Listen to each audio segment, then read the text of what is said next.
Hey, what's up, everybody? Dennis here, Analog Archives. How's everybody doing? Hope everybody's doing all right. I've been wanting to do this video for a while. It's kind of based on another video I did a long time ago called The Formative Years, which I believe was a response video.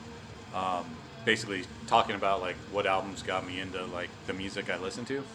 I wanted to do this one like more of a top 20 hard rock metal records that kind of transformed me into a rivet head.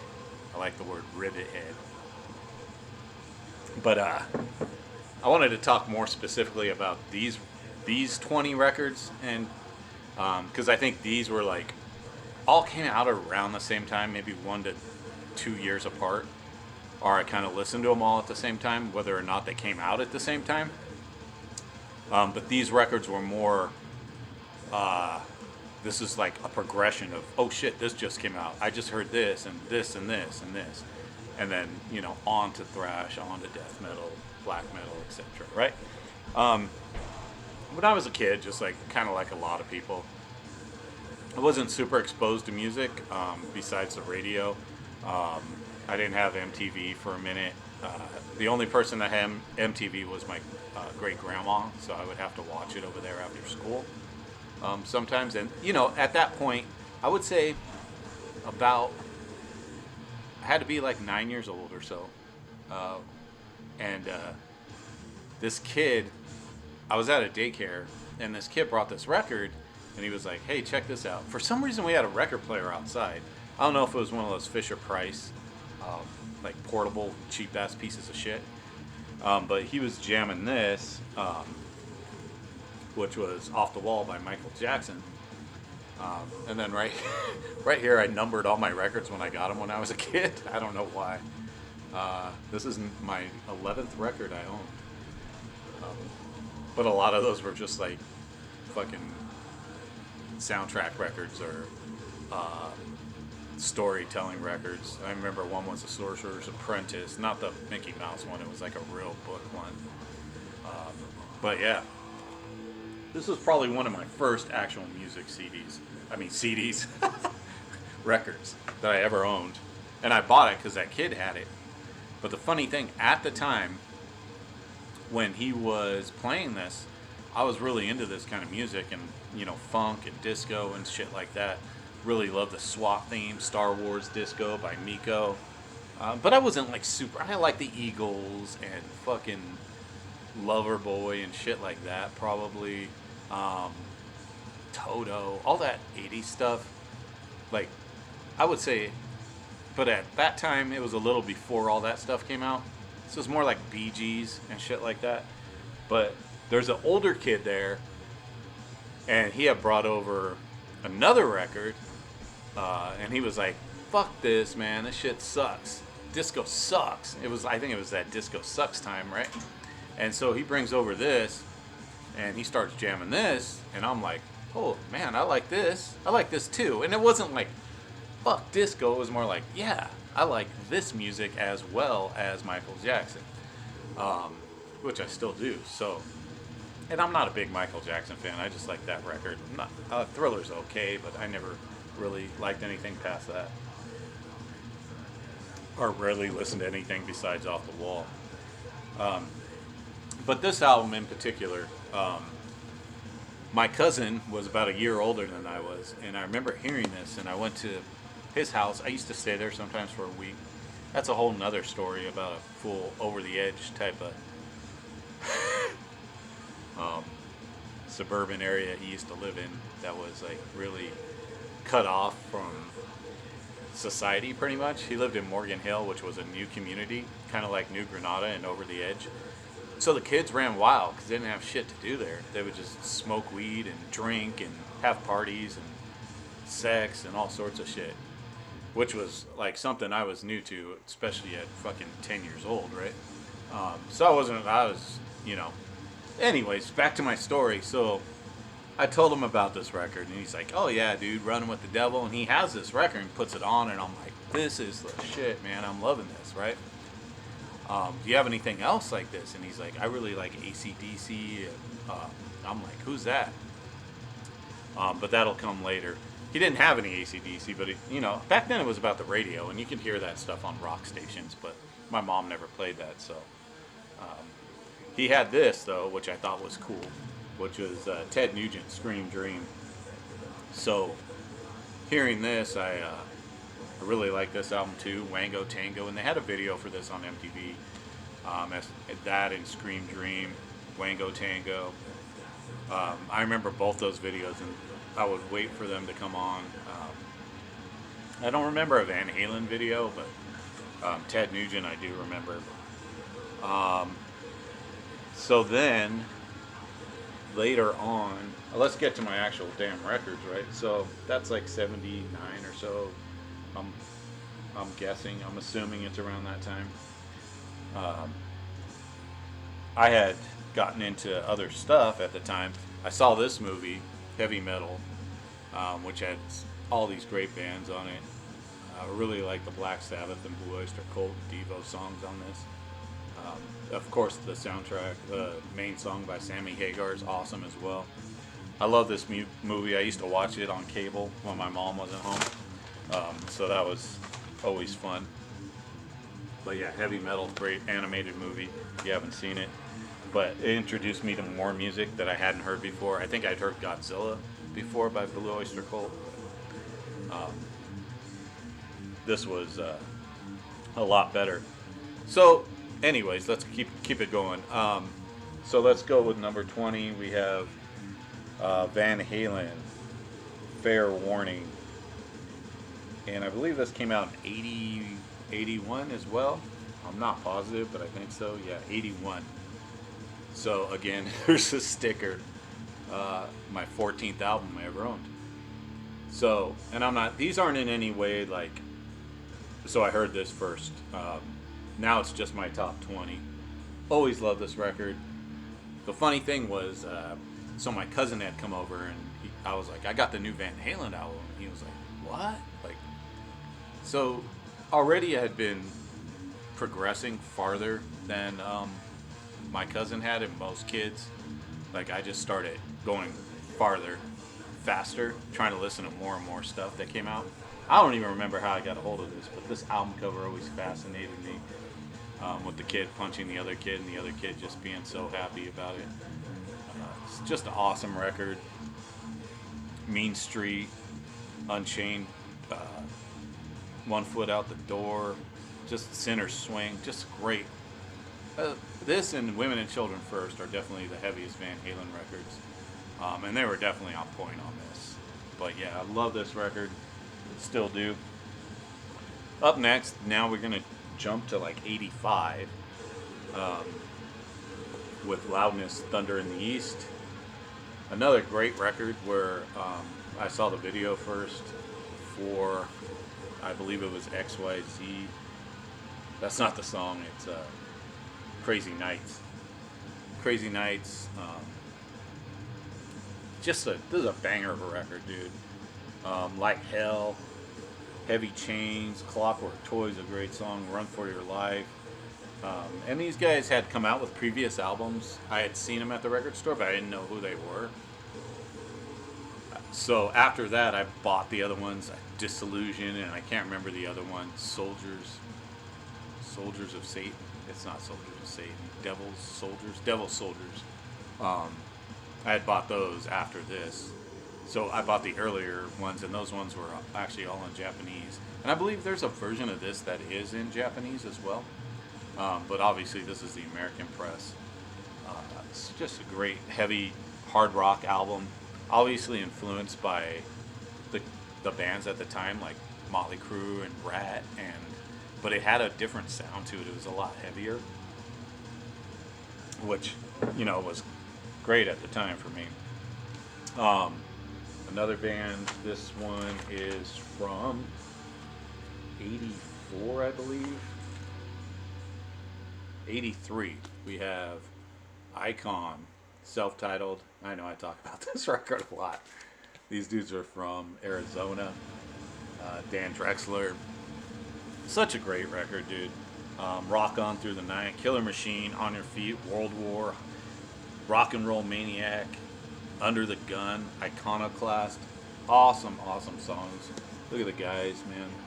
It's one of those bands where they try to like rip their shirts and stuff, but it just doesn't work out. Like they just don't have that look, I guess. That these guys are again super heavy, sick riffs. I mean, check this out, Icon, 1984.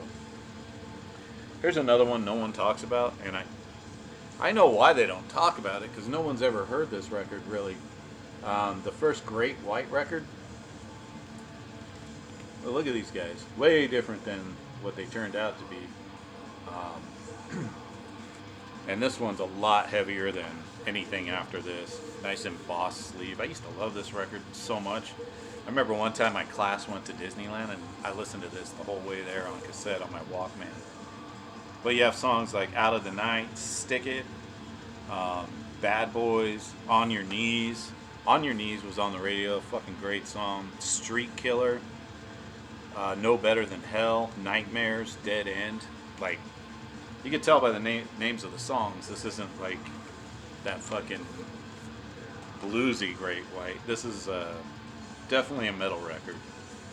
Check this one out. I mean, I think it doesn't get enough love because people just assume Great White's that bluesy, you know, slightly hard rock band that they were in like the late 80s.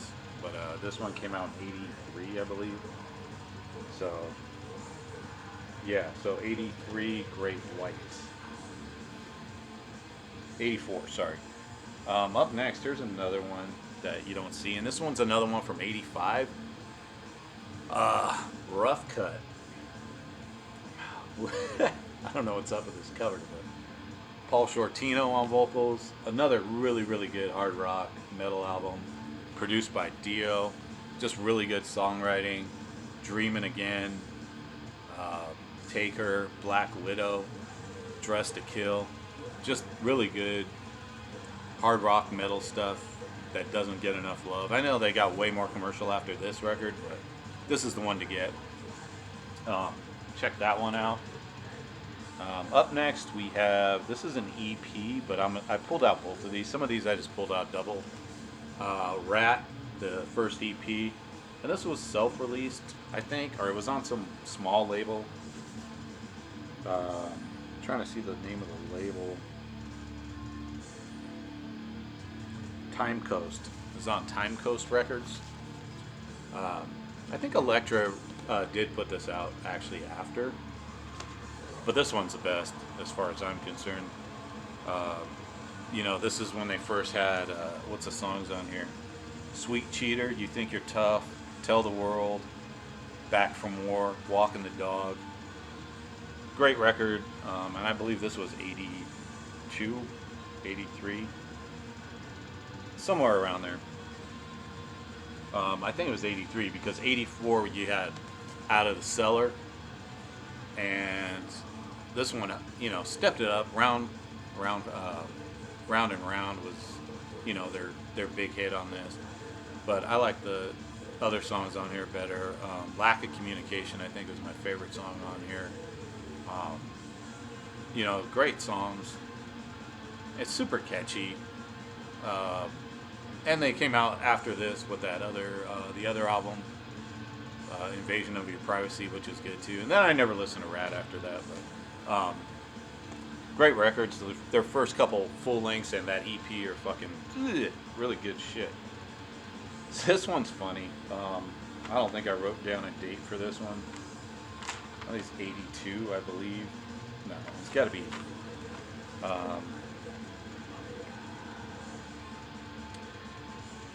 But anyways, it's a live album, Black Sabbath, Live Evil. And believe it or not, this is the first time I ever heard Black Sabbath. Well, I'm lying. I actually heard them before on this. This is another story. I bought this at like Thrifty drugstore. Back in the day at drugstores, they would have like a record section. Everything was like, you know, $4.99 or something like that. Just cheapy shit. And I saw this and I knew I had heard Paranoid before, or War Pigs or something. So I bought this. I made my mom buy this for me. And so I had heard it, but I don't know. for some reason, this didn't really catch on to me. I didn't even know Ozzy was singing on it, to be honest. I didn't know he was in Black Sabbath. Just like I didn't know Dio was singing on this. And this is not my copy. I mean, it is my copy now, but this was my cousin's copy.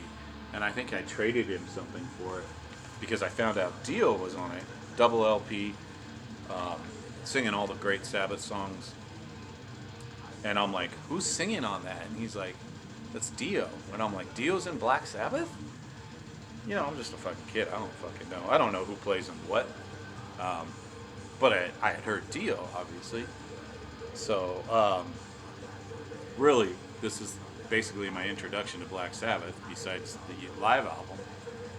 And then, you know, got the shit after that. But that's a great live album, one of my favorite live albums still. Up next, Queensryche, The Warning. Oh man, it's such a great record. I used to jam this so much all the time at school. Warning, The Force, No Sanctuary, Take Hold of the Flame, Child of Fire. Just great fucking jams on this, man. It's such good songwriting, and Jeff Tate's vocals are fucking, he's knocking it out of the park on this. Such a great fucking record. Didn't really listen to anything after this. I didn't like the Mindcrime shit. I know their newer stuff's okay. I just really don't get into that stuff.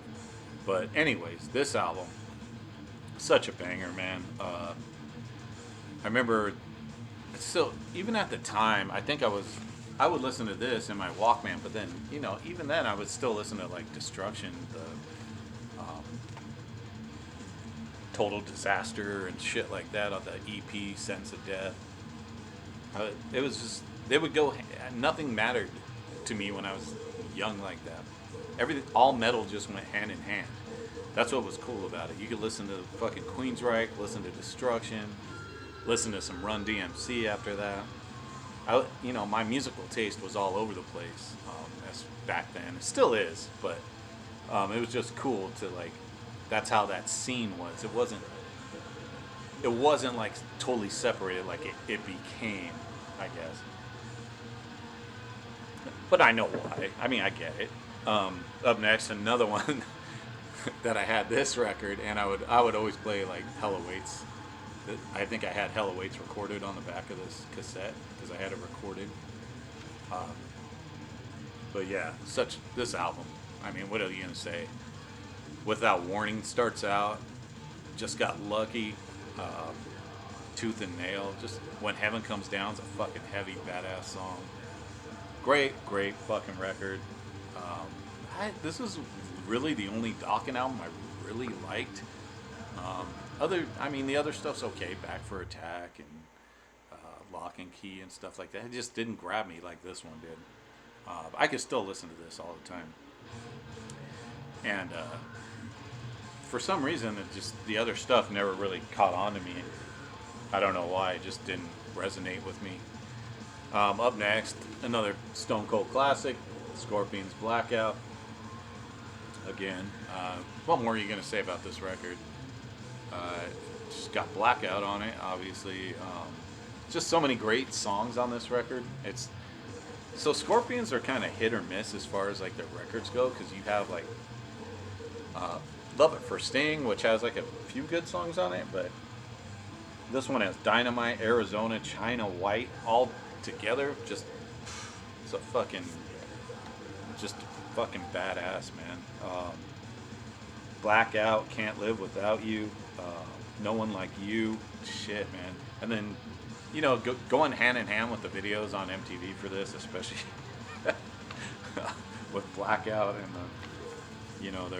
the guy with the forks, with Rudolph Schenker with the forks in his eyes in the video. So badass. Up next, kind of a misunderstood record, I would say. And I think this was 83. You guys don't need to know the fucking dates. I'm going to tell you all these records are from 1982 to 85.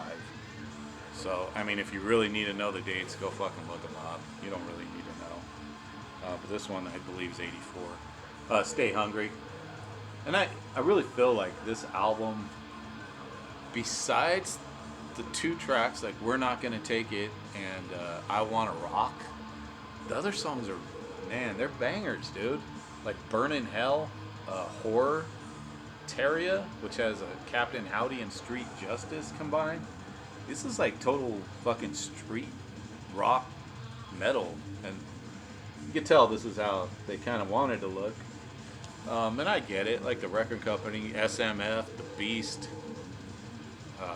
Don't Let Me Down, just great songs on this record. Not my favorite Twisted Sister record. It would be this one. This is the one that's actually on my list, but I pulled them both. Under the Blade. So I had got Stay Hungry first, and then I found out this record existed, and I bought it, and it blew me away, man. And this is the one that's on Secret.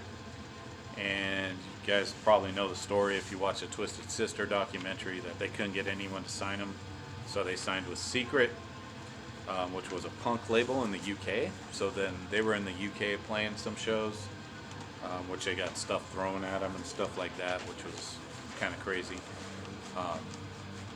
But yeah, and the songs on here: What You Don't Know, Run For Your Life, Sin After Sin, Shoot 'Em Down, Destroyer, which is a fucking banger, Under the Blade, Day of the Rocker, Tear It Loose.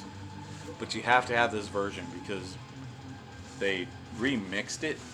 Like if you listen to it on Spotify or something, it's remixed. Even they redid the vinyl too. Elektra re-put it out, or I think they were on Elektra. I don't remember, but they remixed it when they put it out, and they just completely flattened out the sound to make it sound more commercial. It sounds like shit. So do yourself a favor and try to find that Secret version. I have that on cassette as well, but it was really hard for me to find that version on cassette. Up next, this was a band that I found through watching a TV show called Night Flight. I don't know if you guys ever watched Night Flight, but it was like a cable channel, and it was like MTV, but they would play more obscure videos that MTV wouldn't play, and they were playing a video, so they had played, and I still have this on VHS somewhere, because I would record it. They would play Wasp, it was Love Machine, and then they played Can You Deliver by Armored Saint. First time I heard it, I'd already heard Wasp, and I was like, it's pretty good, but I think Wasp is better. And I remember I was telling my mom's boyfriend at the time, I was like, what do you think of this band? And he's like, they're pretty good. I'm like, I think Wasp is better. And he's like, yeah, I think so. I don't think he can give a shit. But back then, Night Flight, they would play music videos, and they would definitely have more hard rock metal stuff on there than MTV would at the time. And I believe this came out in 84 as well, 83 or 84.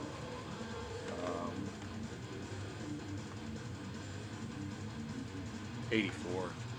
So yeah, I like Delirious Nomad better, but that one wasn't more. That was later on in my journey. I'd already been listening to Metallica and Megadeth when that album came out. Exodus and whatnot. Oh, before I forget, what we're spinning is the Mørkskog from Norway. Really good death metal from 2000. Fast, ripping shit. Affiliated with like Emperor and I forgot the other band, but Morbid Angel. I think one of the guys went on to be in Morbid Angel. Mørkskog. Check them out. All right, up next. Speaking of Wasp, whew, running out of breath over here. Wasp, Animal, Fuck Like a Beast, great EP. Gotta love this cover, man. Such a classic. This one's on Under One Flag. So, you know, Wasp. This album, still one of my favorite hard rock metal albums at the time. I mean, still to this day, 1984. Just look at this, Blackie Lawless. I always felt like these guys just took the step above Motley Crue, especially when I was a kid. I was like, oh man, that Wasp. This is actually a OG press sealed copy. I don't know how I ended up with this, but I found it somewhere. So, yeah. And, you know, the songs on here, Tormentor, Sleeping in the Fire, Love Machine, I Want to Be Somebody, On Your Knees, Hellion, all the songs are, and they're all like really dark and a lot darker than a lot of the bands at the time. I felt like sleazier. They just didn't give a shit. They were just gonna go with the sleaze factor. And then after this, you know, I like the second album, but I'm not a big Wasp fan after that album. I felt like that was their best as far as what they were doing. I know I like some of their other stuff, but to me, that one's their, you know, their claim to fame. All right, up next, the big guys, Def Leppard, High and Dry. So, funny thing is, I got this well, not this copy, but I won a copy for selling. I think we had to sell like chocolate or something at school for for prizes. And I remember I sold so many chocolate bars. Yeah, back then when you were a kid, you can go door to door to your neighbors' houses and sell chocolate bars for like $1 for a fundraiser. So I sold X amount. I probably sold the most to my family. But anyways, you got to pick out one cassette and you got to get a sandwich from Togo's.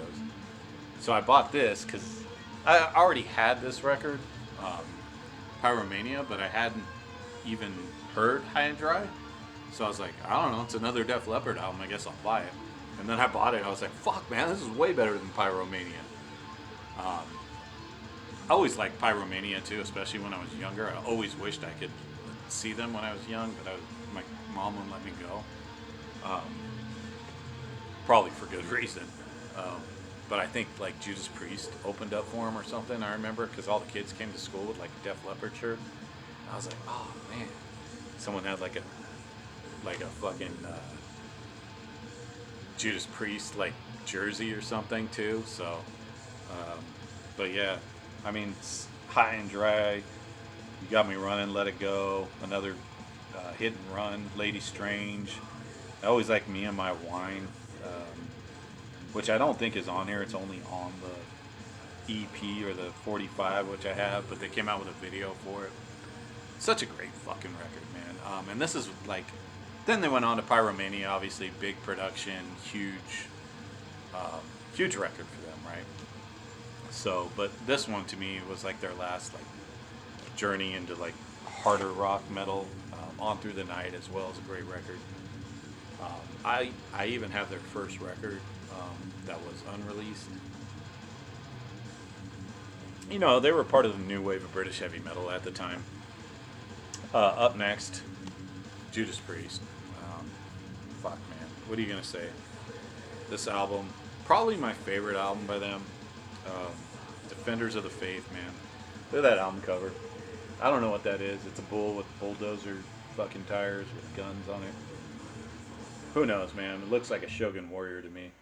But, yeah, I used to love this record. I still love it. I don't know what I'm talking about. Free Will Burn, Jawbreaker, Sentinel, Love Bites, Eat Me Alive, Heads Are Gonna Roll, Heavy Duty, Night Comes Down, Defenders of the Faith. There's nothing on. This is like a solid record. Probably why it's my favorite Judas Priest record. And I like all the Judas Priest records, I mean, you know, up till Turbo. And then, you know, Painkiller's good. But, you know, they kind of... I always felt like Judas Priest, like, once they did Turbo, they realized, yeah, we got to go back to metal, and then they try to force it. And I'm not saying they're bad records. They're just, I just feel like like Rob Halford, every time he fails at doing something different, he goes back to metal and like, I'm a metal guy. But then he'll do like that weird project he did, or he'll do like that new metal band Fight. And that Fight has some good songs, don't get me wrong, and they're not all new metal, but I just mean I just don't feel like he's a defender of the faith, if you know what I mean. He's all over the place, and then when things don't go the way he wants them to go, he goes back to, I'm going to do a true heavy metal record. But enough about my soapbox on Rob Halford. I don't know the guy. I just feel that way. I just feel like those failed projects he has, he always goes back to metal, or a harder record. But I feel like this is a complete banger of a record. And it's not just Rob Halford, it's all the guys. They all tried to, both guitarists tried to venture out to do different kinds of hard rock or metal, um, whatever it was. And it's not just them, it's other bands, the guys in Black Sabbath and stuff like that. And then, this was a classic too. I had this before Defenders. And, I always loved this album. I just always felt like Screaming for Vengeance wasn't as solid.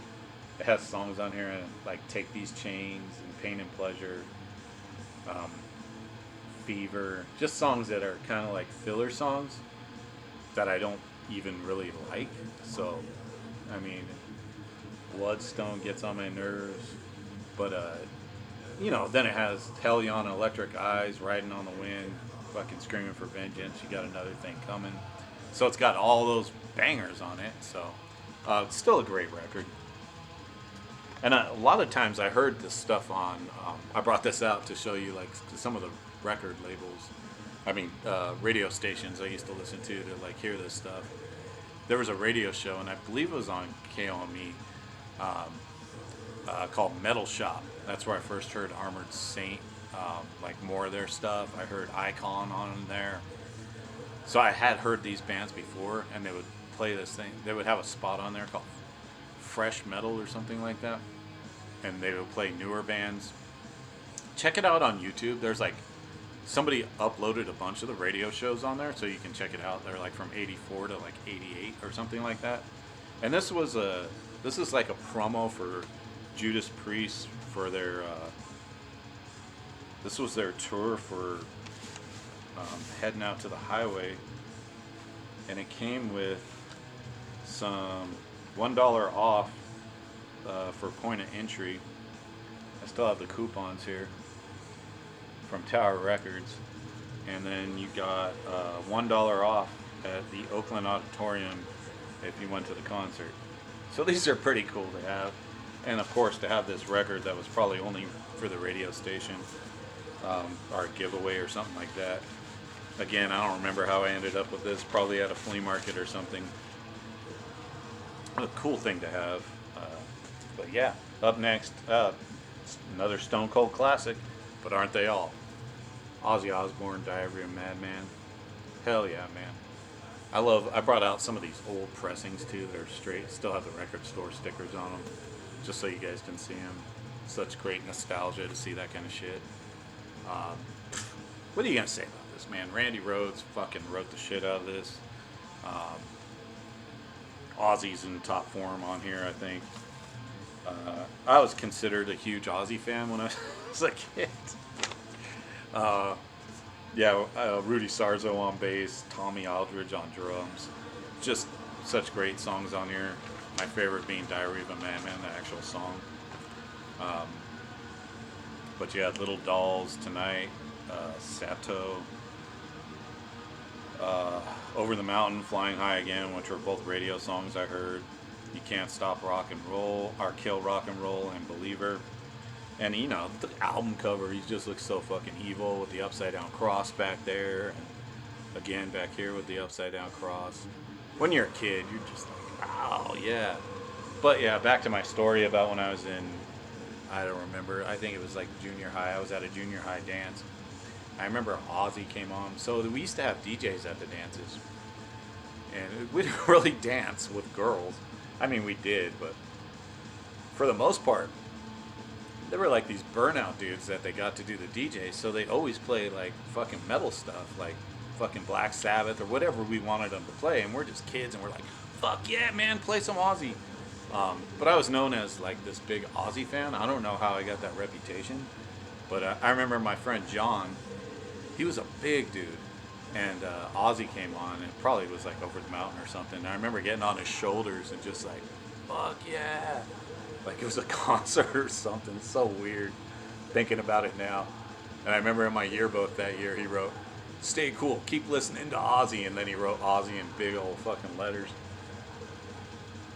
One of these days, I got to bring out some of these notebooks and shit to show you some funny things. But up next, another one I first heard on MTV, Run to the Hills. I heard when I was just a wee lad. Great record, obviously. Children of the Dam, 22 Acacia Avenue, Number of the Beast, Run to the Hills, Gangland, Hallowed Be Thy Name. Yeah, fucking, Bruce Dickinson's first recording with the band. So, and this is the first one I heard because I heard it on MTV. Then I saw kids wearing the other Iron Maiden shirts with the Killers on it, and I was like, oh, I gotta hear that record. And that kind of blew me away when I was a kid. But I liked both. It didn't matter who was singing. I just liked both records, or both out like singers at the time. Still do. I know a lot of people now are like leaning towards Diano, and I kind of feel it's kind of trendy. Like, oh man, he's a better singer. Like, nah, I don't know. He's not the better singer. It's just different. I think it's just a different band with him, a different dynamic with him in the band, I guess. Obviously, Dickinson's a lot better of a singer, but they're both great for what they do.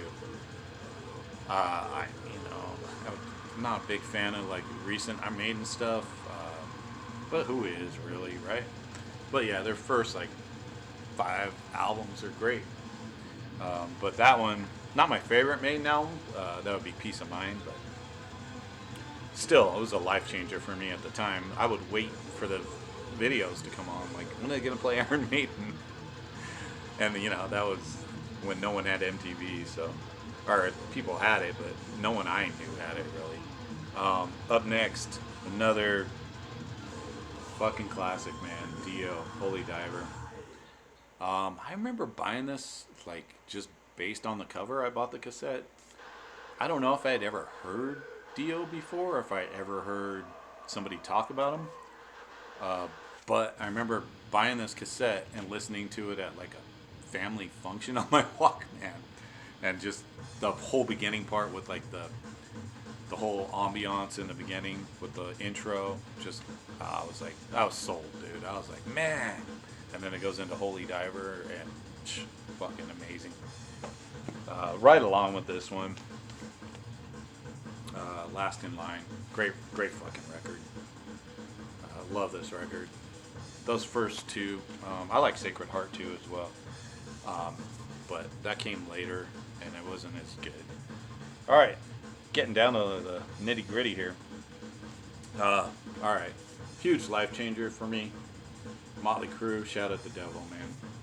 Again, one of those records I just picked up. I think I heard Looks at Kill again on the radio. They would also, even if it wasn't Metal Shop, they would play on the radio. They would have, like new bands. They would be like, hey, this is a band out of LA and they just came out with an album. It was Looks at Kill. So I remember buying this and listening to this while my parents were inside a photo shop or something like that, and I was listening to this in the car, and just again blown away. Another one of those like life-changing records. Especially this band became so huge, especially with everyone at school. And then my buddy just picked this up for me recently, the Helter Skelter picture disc. Great, always wanted this. He had it and I never had it, but then he found it somewhere for like $10. He's like, hey dude, you want that Helter Skelter? Or grab it for you. I'm like, fuck yeah, dude. So yeah, thanks for grabbing me that. This does have has Livewire and Piece of Your Action from the Leather Records sessions. So it has those original songs on this one, mixed on this, which is cool to have. Because I don't have a Leather Records pressing. I do have this one though. Too Fast for Love, another great record. Just saw Motley Crue and Def Leppard a couple weeks ago. Great show. Fucking, even though Vince Neil didn't know half the words to anything, but I figured he wouldn't. But yeah, still fucking great to see him. Great record. I got this after the fact, after I got Shout at the Devil, obviously. And like this one a little bit more, especially at the time. Now I still like Shout at the Devil more, but still a great record. All right. So, at the beginning again. towards the end, we have the band I was talking about. Well, my cousin was like, "You ever heard AC/DC?" No. Well, they have an album called Highway to Hell. So I did. I heard. For some reason, I couldn't remember the name of the record, and I heard "Hot Blooded" by Foreigner on the radio station on the way to his house, and I told him, I just heard AC/DC, Hot Blooded, and he's like, that's not AC/DC, dude, that's Foreigner. And I was like, oh, that sucks. Because I like that song. I mean, I like Foreigner, but Highway to Hell, dude, yeah. Night Prowler, fucking Highway to Hell, Girls Got Rhythm, If You Want Blood, Shot Down in Flames, probably their best record in my opinion. I really like High Voltage as well, which I grabbed. I really like both of these. I don't remember which one I got first, honestly. So there was like this little like shopping center. Like back in the day, they would have like these little strip malls that were like you'd walk through them. They'd be like, instead of like an indoor mall, it'd be like an outside mall, and there'd just be shops all over the place, and you'd walk around. And there was one that had a record store, and my grandma used to go there all the time. And there was a music store. I mean, she didn't go to the record store. She went to like some place where they sold like yarn or something. And I always went to the record store, and I was like, hey, can I get this? And I would always get like one or two AC/DC records. It was probably one, wasn't two, but you know, every time we'd go, I'd buy another AC/DC record. And, you know, I was like 9 years old. And I had basically the whole AC/DC collection until Back in Black came out. So I'd already had all those records beforehand, which was cool. I pulled out this one too, which was the Australian press of High Voltage, which is TNT. This does have some different songs on it. School Days. I think Rockers on this one. It's not on the other one. So it does have some different songs on it, which is cool. Live Wire is Live Wire's on both of them. But yeah, it's cool to have these pressings with the different track listing. I don't know and it's on Albert Productions. I don't know if it's a different mix or anything. I never really looked into it too much. But I have all of them except for the one I'm missing is Highway to Hell. I don't have that one, and I can't seem to find it for a decent price. They're all fucking over like $200, so I'm glad to have the few I have. I mean, the first like 3 records. So that's about it. Oh, I did want to kind of go over some of the magazines. I was gonna put some magazines in here. Like, these are the magazines I would buy too. Like, every time my mom would go to the grocery store, there's Ted Nugent, Ozzy. It would have all the lyrics to the songs in here, and then, you know, it'd be like, you know, it would always have like all the band photos and shit like that. But you could find like different bands in here. Not as much as like when thrash came, but there's like Judas Priest. But, you know, I don't know. I just always thought these were cool when I was a kid. I kept them all. Helix, heavy metal posters. I just pulled out a bunch just to kind of show you the covers. They're all around the same time period, probably around 83, 84. Quiet Riot. And I was kind of looking through some of these the other day, and there is like some ads for like Metal Blade records in here. There's some Wasp, which is cool. I was like, oh shit, there's a whole thing on fucking, like they had like a Slayer thing in here. And it was just like, there's Rough Cut. But it had like, it was just cool to see fucking Autograph. West Coast Metal Explosion. Got some Armored Saint, Wasp. Back in Black and Blue, I don't think was that. I mean, they had that 18 song, which was cool. White Wolf. Fuck yeah, dude. Quiet Riot Breaks Loose. Quiet Riot kind of sucked, dude. I mean, they didn't really. Van Halen. More Rat. So it was basically all Rat. What's cool about this one, you get Kiss versus Motley Crue. Heavy Metal Heroes. But then look at the back. You got an ad for Raven live on Megaforce Records, which is cool. and then nothing else about Megaforce. But you could tell Megaforce was trying to like at least put ads in here and stuff like that. So I just thought it was kind of cool to show. Um, anyways, this thing's gone on way too long. But yeah, formative years. These are like the albums that really like made me keep going on, and then obviously progressing into thrash after that, which would be Metallica. Would be the next band. Metallica, then Exodus, Raven. Not that Raven's thrash, but those are like the transitional bands that I went into. So, and maybe I'll do a video on that. I might do like a early thrash video, like my top, bands, first thrash bands I got into, and those kinds of records. Not even thrash, but maybe just speed metal type stuff. But yeah, cool, man. Let me know what you think. Leave a comment below. Make your own fucking video. Let's fucking do it. Late.